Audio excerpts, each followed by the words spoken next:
Hey guys, how's it going? We back with another video, and we doing Kevin Durant is a loser. Let's check it out. The Lakers are smacking the Rockets around a lot. As their roster plays harder, JJ Redick coaches circles around Ime Udoka, and KD fails to show up as a leader and player in Game 2.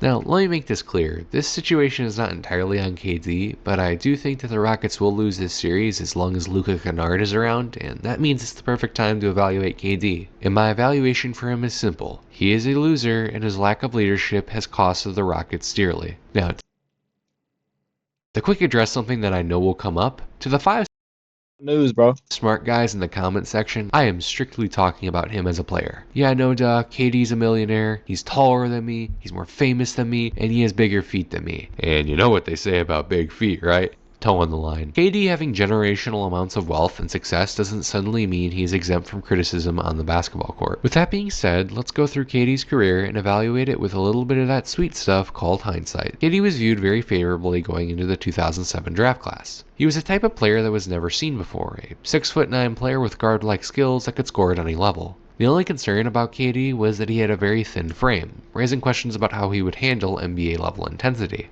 Because of those concerns and just overall skeptical attitude towards a player of his caliber, Greg Oden was selected #1 overall, being viewed as the next great big man. Let's check in on how those two guys were doing in their first few years in the league. First, Greg, how's it going? My leg! Yeah, Oden's career was unfortunately devastated by non-stop injuries. Durant, meanwhile, had a historic start to his career. He grew to be a near 7-footer, won Rookie of the Year, became the youngest scoring leader in NBA history, Kevin Durant 7 foot. as a part of rattling off 3 straight scoring titles, led OKC to the finals in 2012, joined the 50-40-90 club with the most points scored in a season for a member up until that point, and won a 4th scoring title en route to one of the greatest seasons in NBA history, which included his lone MVP. He had a decent amount of good teammates, was beloved in the city, and was respected around the league. And just in general, he was viewed as a pretty good guy. But after an injury-shortened 2015 campaign, a perfect storm of events would form that would totally unravel the legacy of Kevin Durant. A few years earlier in 2012, the Golden State Warriors signed Stephen Curry to a 4-year, $44 million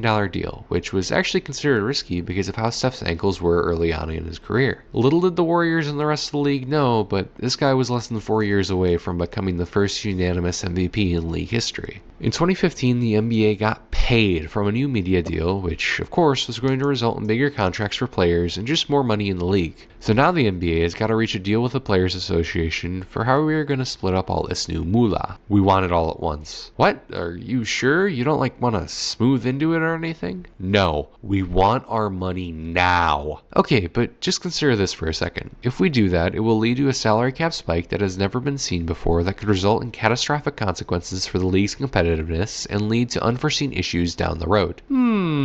Okay, second over. Give us all the money. They just wanted their money, bro. The next thing to happen was that the Thunder themselves began to choke. After beating the 67-win Spurs in 6, they took a 3-1 lead over the 73-9 Warriors, the greatest regular season team in NBA history. And then in Game 5, it was Brick City for Russ and KD, Game 6 saw Clay go nuclear, and Game 7 saw Curry put up 36 to bury the Thunder. Collapse occurred, and another domino has fallen. And then in the finals, the Warriors found themselves up 3-1 against the Cavaliers, but then, wait a minute, do you hear that? It sounds like... Iguodala to Curry, back to Iguodala, up for the layup.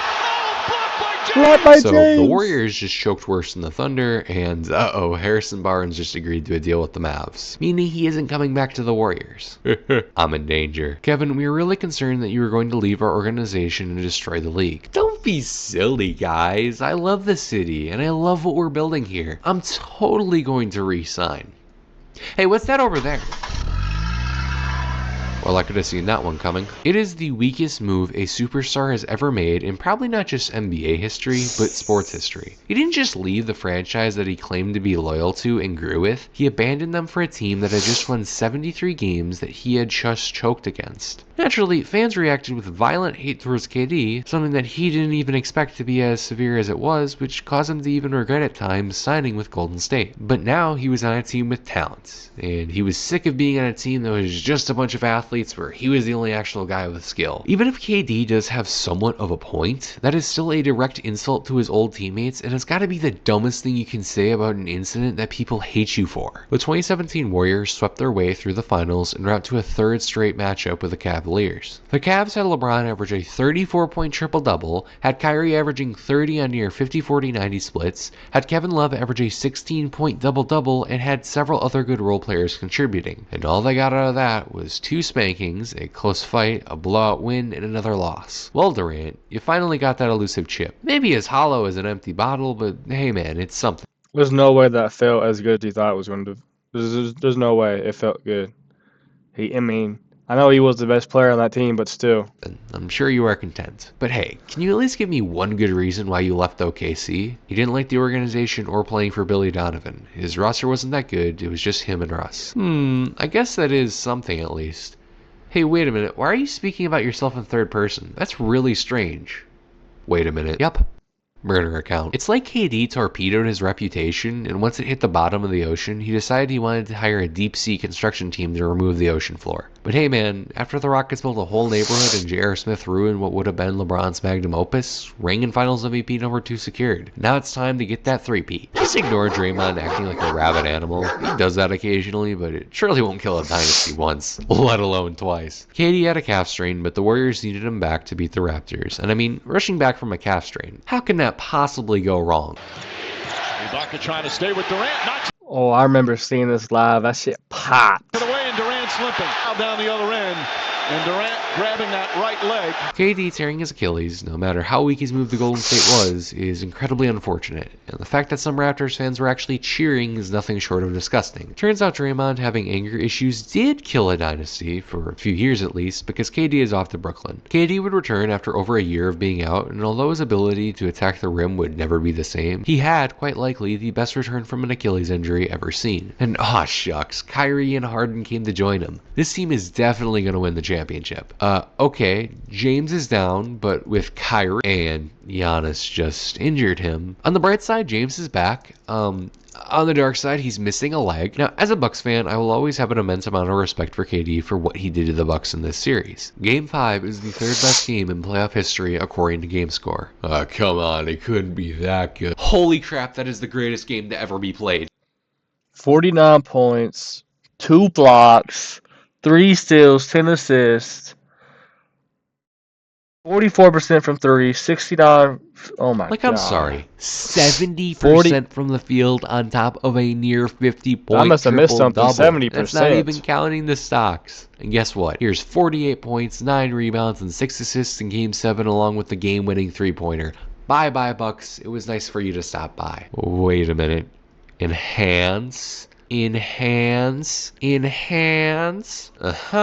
KD's Olive Garden breadstick looking feet have finally come back to bite him. Some people seriously blame KD for going 0 for 5 in overtime in this game as the Nets lost. Like, brother, he played every minute of this game and his coach failed to call a timeout that could have given him needed rest. This was, however, the peak of KD after Golden State. The next year, Boston smacked the Nets and oh my gosh, he's whining again. But he would stay in Brooklyn after the trade request and then, psych, traded to Phoenix midseason. The Suns did gut a lot of their depth and future draft capital to acquire KD, but I mean, a team with KD, Booker, CP3, and DeAndre Ayton, this team can win it all. Hey, look at this guy. Looks like some soft European that has ruined the All-Star game. Let's go beat him up.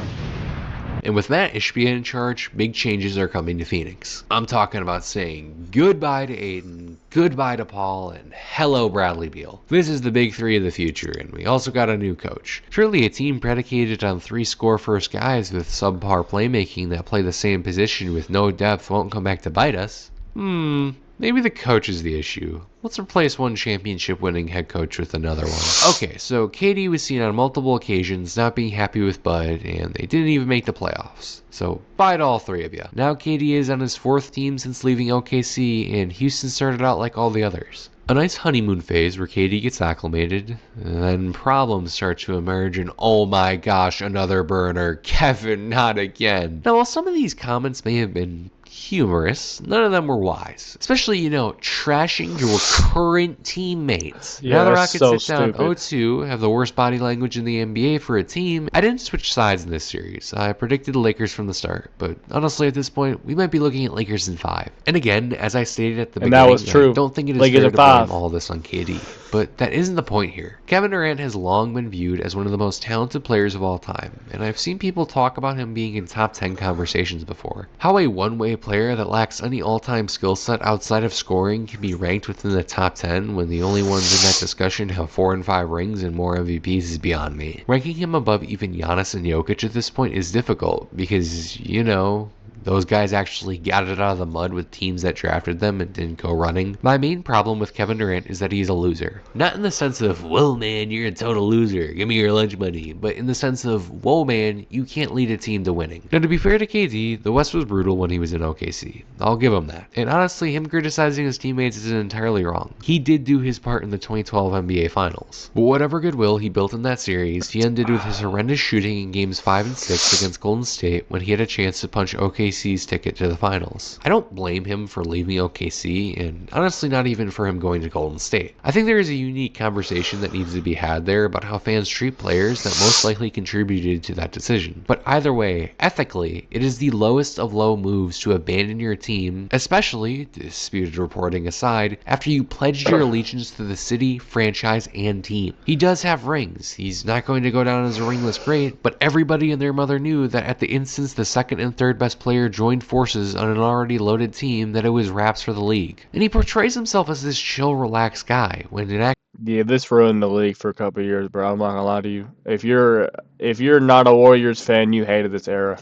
actuality, he cares immensely about what people think about himself to the point where he makes separate accounts solely for the purpose of defending his own name. Yes, Yeah. Draymond is at fault with how KD's tenure in the Bay ended, and he did everything he could to push the Nets over the edge in 2021. But since then, what has he done? Throw several visible tantrums on the sideline and in the front office? Underperform when his team needs him to step up? Throw his active teammates under the bus? And you know what? Maybe KD is right about his teammates not being everything that they should be to compliment him. That isn't the point, though. You are their leader, the guy they look to. In fact, a lot of these guys grew up looking up to you. And what do? You insult them behind their back and crater your own reputation even more. This clip sums up everything. On one end, you have a real leader and a healthy team dynamic engaged with the idea of winning. On the other end, you have a great player that can't fire up his team, and as a result, you have a dysfunctional dynamic that has now led this team down into a hole that less than 10% of teams have ever climbed out of. He doesn't bring a winning culture with him, and for that reason, he is a loser. Kevin Durant is one of the 20 greatest players of all time, and a guy that has carved out a significant legacy for himself in a loaded generation. But his decisions, on and off the court, will forever mar his legacy, and future fans I agree with that look statement. at Yeah, this 7-foot 100%, sniper with a 100%. handle and ask themselves, how did he not win more? Thank you all for watching. Hey, I'm not gonna lie to you. Oh, he's a loser. I would say is a bit much. I just don't think he's a leader. I don't think he's a leader. I don't think he's a LeBron James type of leader or a Steph Curry type of leader. But I mean, losers up for opinion. I mean, I think other than the Suns, he's been on winning teams. I don't think he's a loser. I just don't think he's a leader. Anyways, this is a great video. Shout out Sports Are Awesome. Link in the description. And whatnot. But yeah, man, y'all have a good day. I appreciate y'all staying to the end. Y'all have a good one. Yeah, before y'all go ahead and head out of here, just want to leave y'all with one short message. All right, go bless back. Go bless back, man. Be the change you want to see. That's all I'm saying, man. And with that being said, y'all have a good one. Peace.